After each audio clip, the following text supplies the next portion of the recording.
Oxy's become a scholar. Out of nowhere, Oxy just suddenly out of nowhere becomes a scholar. He's like, I don't know about this. I got kind of swept up in this. I don't even want to do this whole thing. I don't want to move the earth, all this kind of stuff, but I want to see this one thing. And then getting that whole aspect of discovery, how he can see the sky differently. Oh, that's a discovery. You've learned something new. Your mind has been expanded. It's super cool. But damn it, we're not going to bring Jolanta on. The moment he said that Jolanta, he's like, I'm not going to make a decision, but I don't think he should come with us. I don't want to get further involved with you. It's like, what the hell, dude? You're not going to bring Jolanta in? That really sucks. But no, finding out what makes Jolanta tick, I found that very interesting. Out of nowhere, girls being super crazy about something. And it kind of all clicks. The idea of why Jolanta so badly wants her name on the documents that she makes is because she wants to get past that idea of mortality.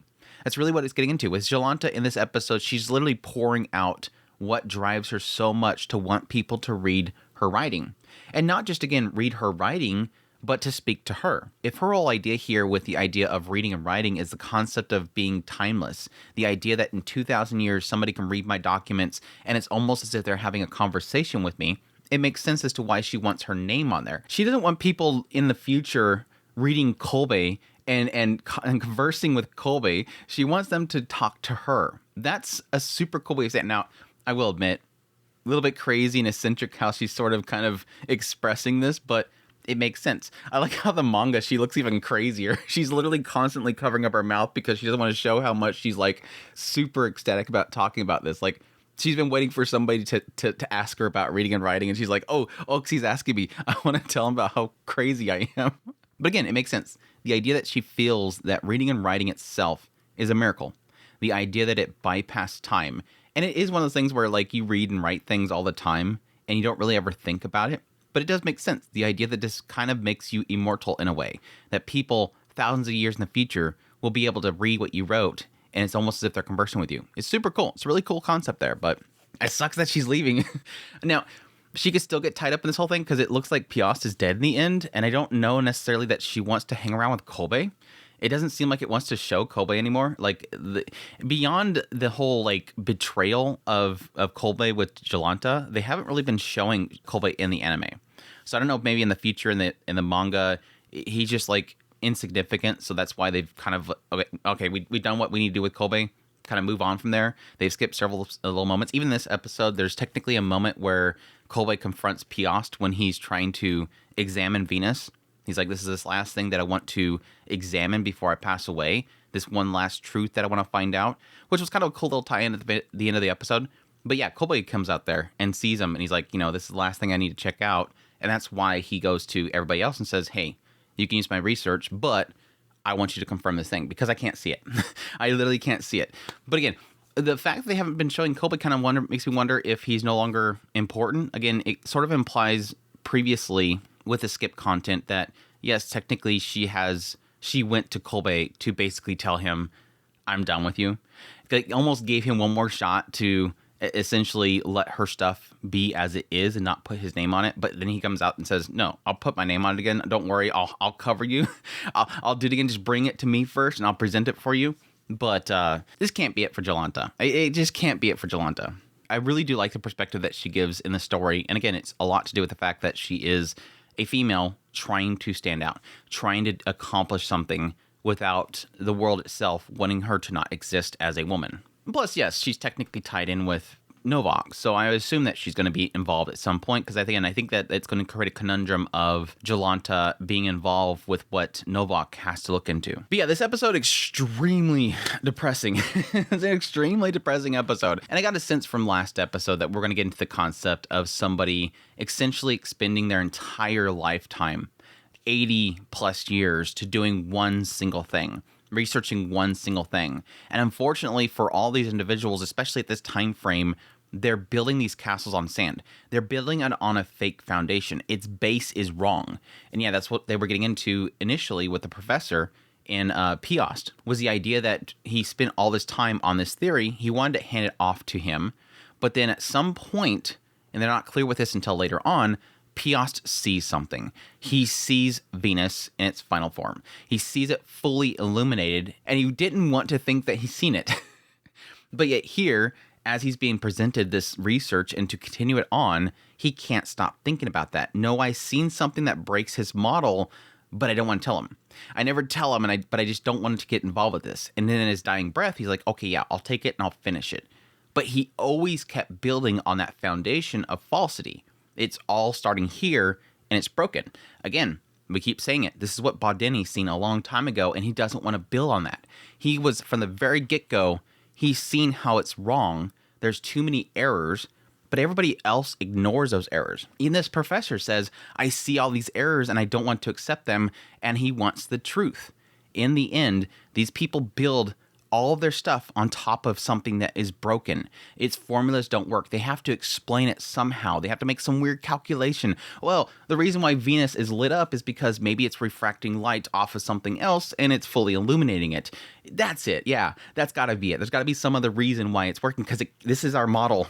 We got to build everything off of this thing. And again, it's so tragic to think that these people have built everything on this, and it was all based on a lie. They built everything on a lie. So in the very end, after so many years, not being able to complete it, wonder why you can't complete it because it's built off of lies. It's all a waste. And that's what essentially Pios is facing. It's all a waste. But I do like that there's a little bit of a sense of positivity here in the idea that Bodini doesn't say it outright, but there is a sense here that I'm going to use everything you've built. I'm going to use it to make something correct. And you almost kind of get a sense there Bodini could possibly just tell him, it's okay. This is a baton pass. This is what this has always been. From the very beginning with Raffle, what was it? It's a baton pass to the next person. Well, it's Hubert to Raffle, to the next person, all the way to Bodini right now. It's a baton pass. Everything you've worked for, your entire life's research is not wasted because it'll go to somebody else that will make the actual truth. That somebody else will reveal everything. It's still sad, though, because, again, in the end, Pios can't see it. But I do like, at the very end of the episode, it seems to imply that Pios possibly passing away, or he's pretty darn close to. He's excited because he can finally see his friend. He can finally see his professor and tell him the truth. Because that's what his professor said at the end. Like, the professor's upset, and I hate that aspect of him pretty much sitting there going, what if everything was a waste? I didn't do anything that normal people do with their lives because I was so focused on finishing this thing and I never finished it. I was terrified that I was wrong. That the entire time, everything I did was wrong. I just wanted the truth. In the end, the professor just wanted the truth. In the end, these individuals, as much as they're swayed by falsities, in the end, they do care about the truth. So what's Pios thinking? In the end, I discovered the truth. I seen Venus, and it sowed a doubt in my mind, but in the end, I gave you the truth. So, as Pios will go into the afterlife, if he does confront the professor, he can go, here, I found it. I don't have the full model of the universe. Yeah, haven't got that yet, but I brought you a truth. I brought the truth that you were seeking. And it's this thing, the Venus thing. I was able to observe it again, so here it is. It does have sort of a bittersweet ending to it. Even though it feels like Pios has wasted his entire life building this falsity, at least he can present the professor with this one truth. And that's all that matters. It's almost like, do you give weight to discoveries? What is one thing more incredible than another? Because in off cases, those discoveries all lead to a full picture of the truth. Discovering Venus like this is no different than discovering how to make the light bulb. But no, we had one other big moment in this episode, which again was Oczy, which I covered the part where he basically becomes a scholar, which I think that's super cool because I think Oczy, I felt like was going to be the character that kind of gets dragged along with the whole situation, kind of gets just brought into the picture and just, as he kind of put in this episode, literally just he's going with the flow. But I like the fact that they do kind of show that in the moment right here where he's supposed to observe this thing, he's shown that he can see it. He's in a conundrum because on one end, yes, he is working with Bodini. He could just lie and Bodini gets all the research that he needs. He doesn't want to get involved with this stuff. He just wants to get to heaven. And at the same time, he is kind of conflicted by the fact that he's getting involved with this thing. And it's something he wants. It's sort of implying that Oczy in the end, even though he just dreams to get to heaven, he has been sort of comforted by the idea of the world itself moving. Ever since Bodini told him that and he was able to finally look up into the sky and have that realization, it has sort of helped him because it gave him a feeling of swimming amongst the universe.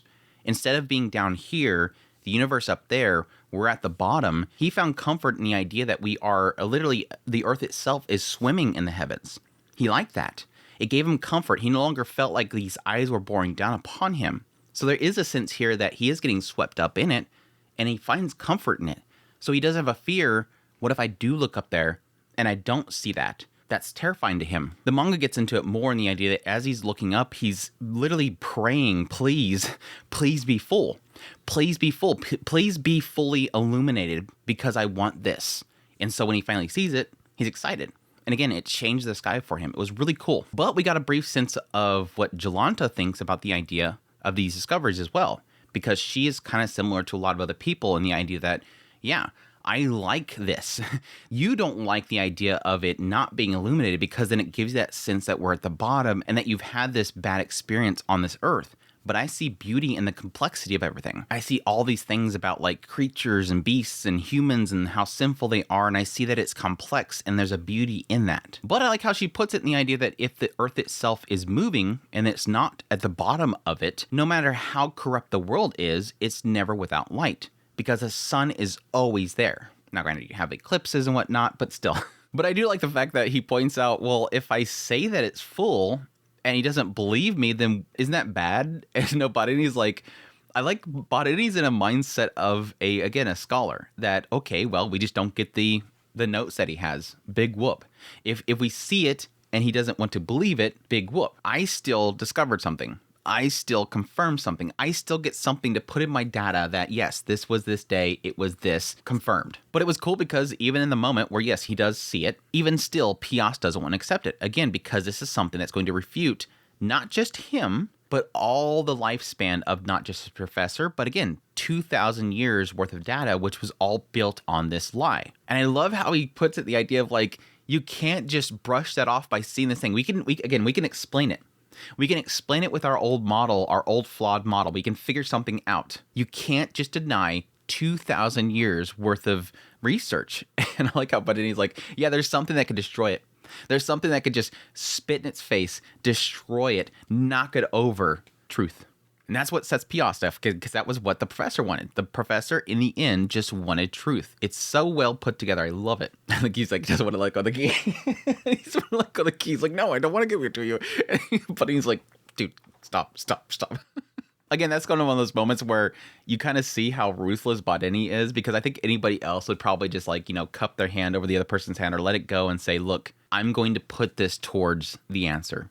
You might not be alive for this, but your research, I will take care of it, and I'll make sure that it goes to the truth. I just showed you a truth, fully knowing that you're not going to accept it. That should be proof enough that I will seek the truth and use your stuff, not for falsities. I won't whisper sweet nothings in your ear. I'm going to make sure that I do this. But no, Badeni's like, no, just give it to me. I know the truth, and the truth is going to destroy your theories.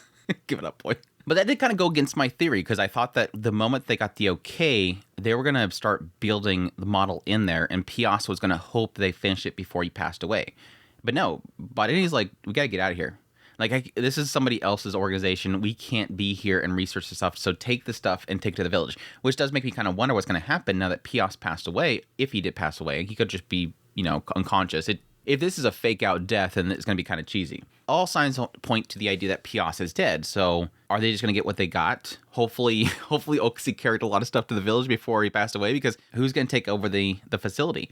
I was hoping, my theory was that I was hoping that they would build for a while, and then Pias was going to hand it off to Jolanta, and that would be like some cool kind of spit in the face to all these guys that don't want to accept Jolanta. But it does kind of point out that, I don't know, who gets it now? Either way, I don't think that Badeni's going to be able to stay there. I think he's just going to grab what he can grab and get the hell out. Anyhow, really cool episode.